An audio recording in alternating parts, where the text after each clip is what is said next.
శాఖలపై CM Chandrababu సమీక్ష నిర్వహించనున్నారు. కాసేపట్లో లా అండ్ జస్టిస్, మైనార్టీ శాఖలపై రివ్యూ చేపట్టనున్నారు. ఇక మధ్యాహ్నం youth and sports, handlooms, textiles శాఖలపైన సమీక్షించనున్నారు సీఎం.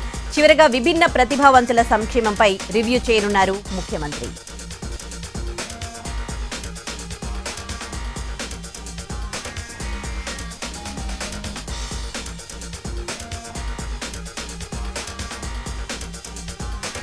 రాష్ట్రంలో ఆరోగ్య రంగంలో మార్పు దిశగా తెలంగాణ సర్కార్ అడుగులేస్తోంది. ప్రతి విషయంలో డిజిటల్ అవుతోన్న తరుణంలో ఆరోగ్య విషయంలో ఇస్తున్న హెల్త్ కార్డులను డిజిటలైజ్ చేసేందుకు ప్రణాళికలు సిద్ధం చేస్తోంది. దీనిలో భాగంగా 18 సంవత్సరాల పైన ఉన్న వారందరికీ డిజిటల్ హెల్త్ రికార్డులను అందజేయడంతో పాటు ప్రతి ఒక్కరికి ఓ స్పెషల్ నంబర్ను కేటాయించాలని రాష్ట్ర ప్రభుత్వం నిర్ణయించింది. ఈ నేపథ్యంలో మార్గదర్శకాలపై రాష్ట్ర వైద్య ఆరోగ్య శాఖ ఉన్నతాధికారులు దృష్టి సారించారు. డిజిటల్ హెల్త్ కార్డుల అంశంపై నేడు సచివాలయంలో వైద్య ఆరోగ్య శాఖ అధికారులతో ముఖ్యమంత్రి రేవంత్ రెడ్డి సమీక్ష నిర్వహించనున్నారు.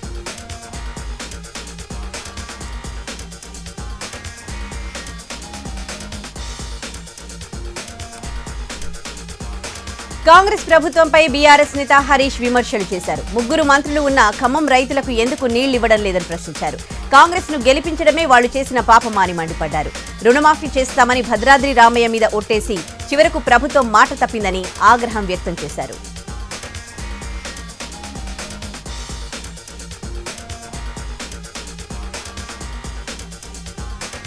కాకినాడ రూరల్ ఎమ్మెల్యే పంతం నానాజీ ప్రాయశ్చిత్త దీక్షకు కూర్చున్నారు. ఈ నెల 21న డాక్టర్ పట్ల తన ప్రవర్తనకు పశ్చాత్తాపంగా ఈ దీక్ష చేస్తున్నట్టు వెల్లడించారు.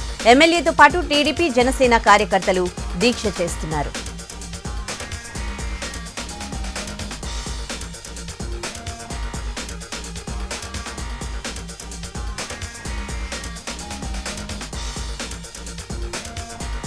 హైదరాబాద్ గాంధీ హాస్పిటల్ వద్ద ఉద్రిక్తత చోటు చేసుకుంది. హాస్పిటల్ లోపలికి బీఆర్ఎస్ ఎమ్మెల్యేలు వెళ్లకుండా బ్యారికేడ్లు ఏర్పాటు చేశారు పోలీసులు. రాష్ట్రంలో వైద్య ఆరోగ్య సేవలపై అధ్యయనం చేసేందుకు బీఆర్ఎస్ పార్టీ ఏర్పాటు చేసిన త్రిసభ్య కమిటీ సభ్యులు మెతుకు ఆనంద్, కల్వకుంట్ల సంజయ్, ఎమ్మెల్యే గోపీనాథ్ అక్కడికి వెళ్లారు. పోలీసులు వాళ్లను అడ్డుకోగా సీఎం డౌన్ డౌన్ అంటూ నినాదాలు చేశారు బీఆర్ఎస్ నేతలు.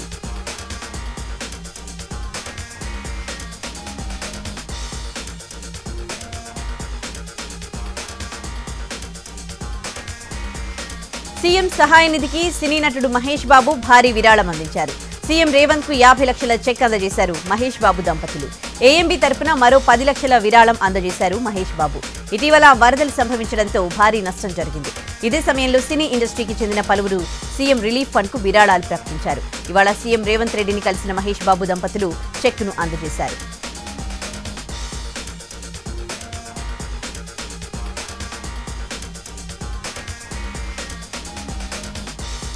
హైదరాబాద్ లో హైడ్రా పంజా విసురుతోంది. ఆక్రమణదారుల వెన్నులు వణుకు పుట్టిస్తోంది. మాదాపూర్లో అక్రమ నిర్మాణాలను కూల్చేస్తున్నారు హైడ్రా అధికారులు. కావూరి హిల్స్ పార్క్ స్థలంలో ఉన్న నిర్మాణాలను తొలగిస్తున్నారు.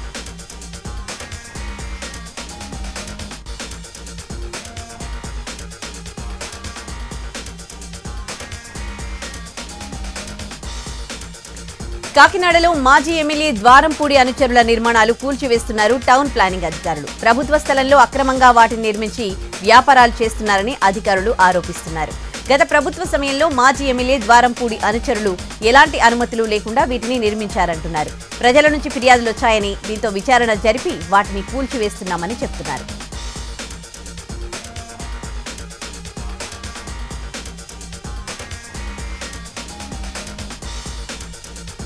విజయవాడ పాత ప్రభుత్వ హాస్పిటల్ దగ్గర ఉద్రిక్తత చోటు చేసుకుంది. అప్పుడే పుట్టిన శిశువు మృతి చెందడంతో కుటుంబ సభ్యులు ఆందోళనకు దిగారు. వైద్యుల నిర్లక్ష్యం కారణంగానే బిడ్డ చనిపోయిందని వారు ఆరోపిస్తున్నారు. అయితే పరిస్థితి ఉద్రిక్తంగా మారడంతో పోలీసులు హాస్పిటల్కి చేరుకున్నారు.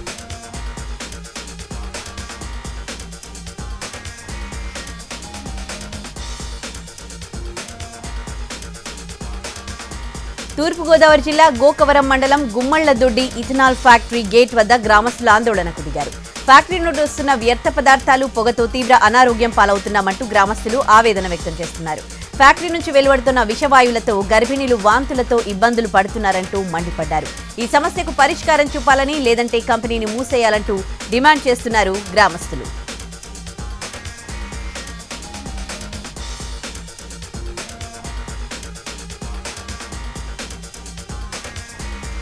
ఏలూరు ఆస్ట్రమ్ మెడికల్ కాలేజీలో సెకండ్ ఇయర్ చదువుతోన్న విద్యార్థుల విహారయాత్ర విషాదంగా ముగిసింది. నిన్న ఉదయం అల్లూరి జిల్లా మారేడుమిల్లి జలతరంగిణి జలపాతం వద్ద 5గురు విద్యార్థులు కొట్టుకుపోయారు. అందులో 2 స్థానికులు రక్షించారు. గల్లంతైన 3లో సౌమ్య, అమృత మృతదేహాలు లభ్యం కాగా హరదీప్ కోసం గాలింపు కొనసాగుతోంది. విద్యార్థుల మృతితో కళాశాలలో విషాద ఛాయలు అలుముకున్నాయి.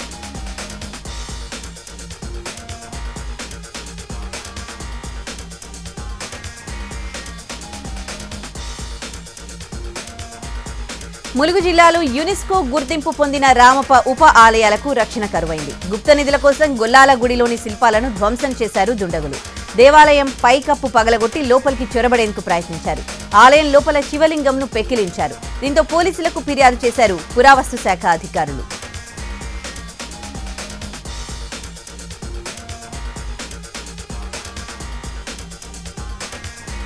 కడప జిల్లా మైదుకూరులో దొంగ హల్చల్ చేశాడు. ఓ బంగారం దుకాణంలో భారీ చోరీ చేశాడు. కేజీ బంగారం, పెద్ద ఎత్తున వెండి వస్తువులు దోచుకెళ్లాడు. దుకాణం వెనక నుంచి బాత్రూంకు రంధ్రం వేసి దుకాణంలోకి చొరబడ్డాడు. సీసీ కెమెరా, హార్డ్ డిస్క్ ను సైతం పగలగొట్టి తీసుకెళ్లాడు. అయితే 2 రోజుల నుంచి దుకాణాన్ని తెరవలేదు యజమాని. దీంతో రెక్కి నిర్వహించిన కేటుగాడు అదును చూసి చోరీ చేశాడు.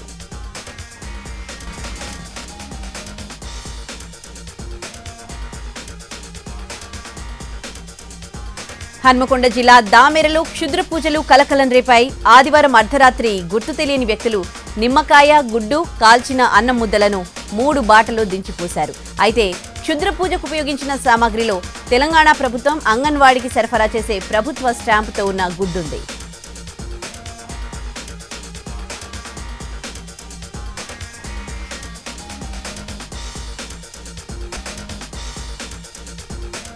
ప్రకాశం జిల్లా మార్కాపురంలోని ఇండస్ట్రియల్ ఎస్టేట్లో భారీ కొండ చిలువ హల్చల్ చేస్తుంది. రోడ్డు మీద వెళ్తున్న పైతాన్ను చూసి స్థానికులు భయభ్రాంతులకు లోనయ్యారు. స్థానికులు వెంటనే స్నేక్ క్యాచర్ కు సమాచారం ఇచ్చారు. అతను పామును చాకచక్యంగా పట్టుకున్నాడు. దీంతో స్థానికులు ఊపిరి పీల్చుకున్నారు.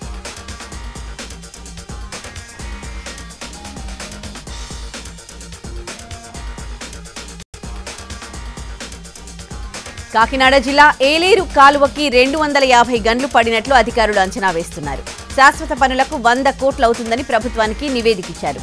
వీటిని తాత్కాలికంగా పూడ్చేందుకు 5 కోట్లు ఖర్చవుతుందని తెలిపారు. అటు 11 మండలాల పరిధిలో వరద ప్రభావం భారీగా ఉందని చెబుతున్నారు.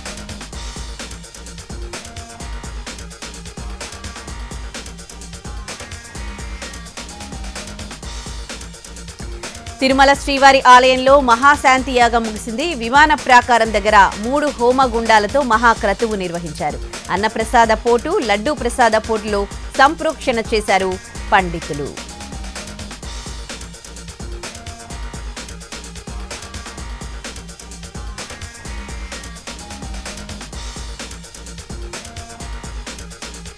తిరుమలలో భక్తుల రద్దీ భారీగా తగ్గింది. క్యూ లైన్లో వేచి ఉండే అవసరం లేకుండానే నేరుగా శ్రీవారి దర్శనం కలుగుతోంది. దీంతో స్వామిని కనులారా వీక్షించి తరిస్తున్నారు. ఇక నిన్న శ్రీవారి హుండీ ఆదాయం 4,57,00,000 వచ్చింది. మరోవైపు ఆన్లైన్లో డిసెంబర్ నెల శ్రీవారి దర్శన టికెట్లు విడుదల చేసింది టీటీడీ. మధ్యాహ్నం 3 గంటలకి వయోవృద్ధులు, వికలాంగుల దర్శన టికెట్లు విడుదల చేయనుంది.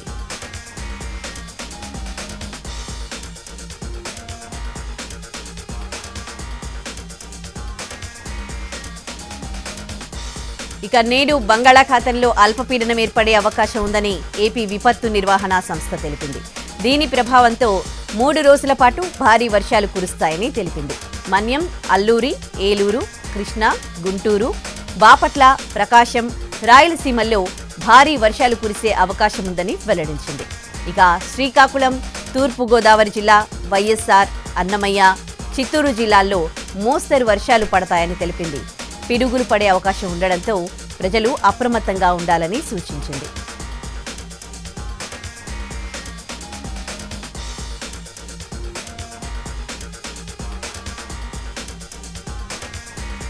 ఢిల్లీ సీఎంగా బాధ్యతలు చేపట్టారు అతిషి. అయితే సీఎం కుర్చీలో కాకుండా పక్కన ఉన్న మరో చైర్ వేసుకుని కూర్చోవడం హాట్ టాపిక్ గా మారింది. సీఎంగా ఉన్నప్పుడు కేజ్రీవాల్ కూర్చున్న కుర్చీని ఖాళీగా ఉంచారామె. ఢిల్లీ సీఎం కుర్చీ ఎప్పటికీ కేజ్రీవాల్ కోసమే ఉంటుందని వ్యాఖ్యానించారు అతిషి. అయితే అతిషి తీరును బీజేపీ తప్పుపట్టింది.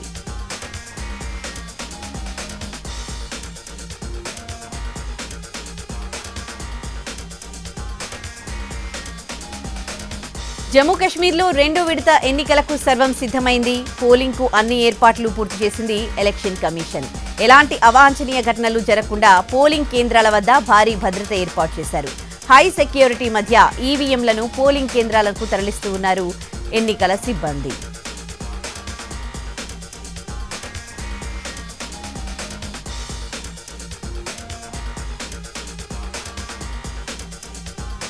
జమ్మూ కశ్మీర్లో రెండో విడత ఎన్నికలకు ప్రచారం జోరుగా సాగుతోంది. జాతీయ నేతలు వరుసగా క్యాంపెయినింగ్ కు నిర్వహిస్తూ ఉన్నారు.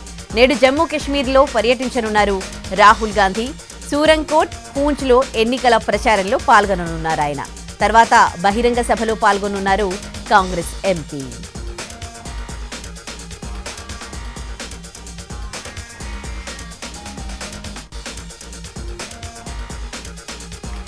చైల్డ్ పోర్నోగ్రఫీ చూడడం నేరం కాదని మద్రాస్ హైకోర్టు ఇచ్చిన తీర్పును సవాల్ చేస్తూ దాఖలైన పిటిషన్పై సుప్రీంకోర్టు కీలక తీర్పునిచ్చింది. చైల్డ్ పోర్నోగ్రఫీ చూడడం, ఆ వీడియోలను డౌన్లోడ్ చేసుకోవడం పోక్సో చట్టం కింద నేరమని స్పష్టం చేసింది. మద్రాస్ హైకోర్టు ఇచ్చిన తీర్పును అత్యున్నత న్యాయస్థానం తోసిపుచ్చింది. మద్రాస్ హైకోర్టు ఇచ్చిన తీర్పును CJI DY Chandrachud, justice JB Pardiwala ధర్మాసనం తప్పుపట్టింది. తీర్పు ఇవ్వడంలో మద్రాస్ హైకోర్టు ఘోర తప్పిదం చేసిందని పేర్కొంది. అలాగే పోక్సో చట్టం సెక్షన్ 15 ప్రకారం చైల్డ్ పోర్నోగ్రఫీ మెటీరియల్ను చూడడమే కాదు, డౌన్లోడ్ చేసుకోవడం కూడా నేరమే అని చీఫ్ జస్టిస్ నేతృత్వంలోని ధర్మాసనం తీర్పు ఇచ్చింది.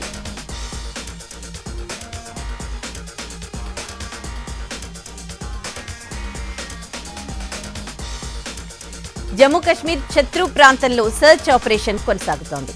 కూంబింగ్ చేస్తున్న భద్రతా బలగాలకు ఉగ్రవాదులు కనిపించారు. వెంటనే వాళ్లపై కాల్పులు జరిపారు. టెర్రరిస్టులు తప్పించుకుని పోవడంతో గాలింపు ముమ్మరం చేశారు.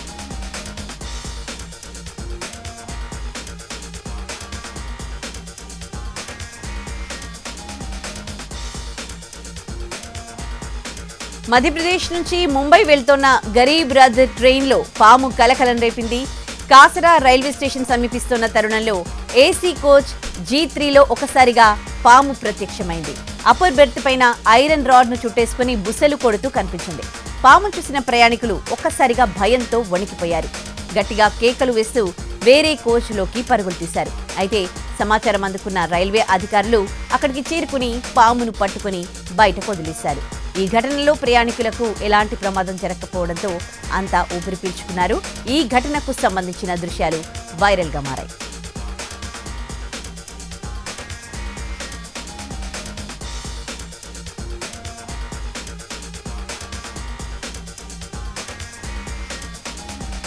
ఉత్తరప్రదేశ్ భగల్పూర్లో భారీ వర్షాలు దంచి కొడుతున్నాయి. ఎడతెరిపి లేని వానలకు నదులు ఉగ్రరూపం దాల్చాయి. ముఖ్యంగా గంగా నది ఉధృతంగా ప్రవహిస్తోంది. దీంతో లోతట్టు ప్రాంతాలు జలమయమయ్యాయి. రోడ్లు మునిగిపోవడంతో వాహనదారులు తీవ్ర ఇబ్బందులు పడుతున్నారు.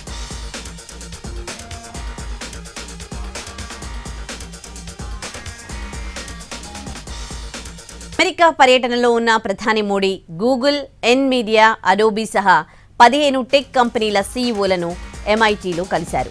AI, క్వాంటమ్ కంప్యూటింగ్, సెమీకండక్టర్లు, బయోటెక్నాలజీ రంగాలపై ఆయన చర్చించారు.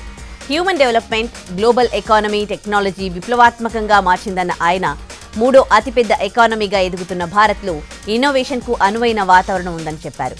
దీన్ని క్యాపిటల్ చేసుకోవాలన్న తన సూచనకు సీఈఓలు సానుకూలంగా స్పందించారని మోడీ ట్వీట్ చేశారు.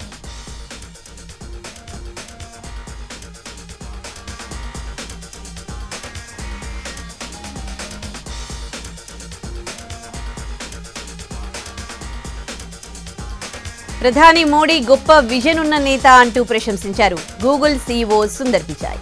AI మీద కూడా ఆయనకు మంచి విజన్ ఉందన్న ఆయన make in India, designing in India కోసం కృషి చేస్తున్నారని చెప్పారు. భారత ప్రజలకు ఈ AI టెక్నాలజీ ఎంతో ఉపయోగపడుతుందన్నారు.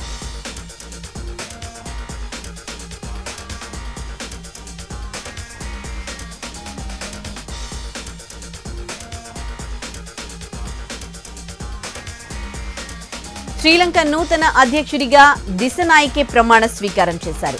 రాష్ట్రపతి కార్యాలయంలో ప్రధాన న్యాయమూర్తి జయంత జయసూర్య ఆయనతో ప్రమాణం చేయించారు.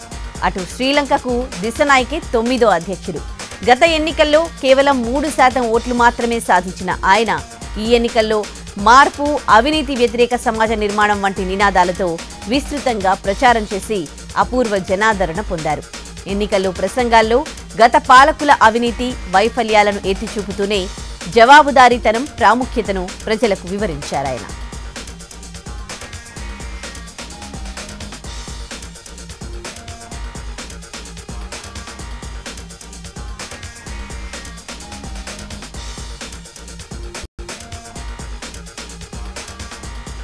తెలుగు రాష్ట్రాల్లో బంగారం ధరలు భారీగా పెరిగాయి. ఇవాళ 22 క్యారెట్ల 10 గ్రాముల పసిడిపై 200 పెరిగింది.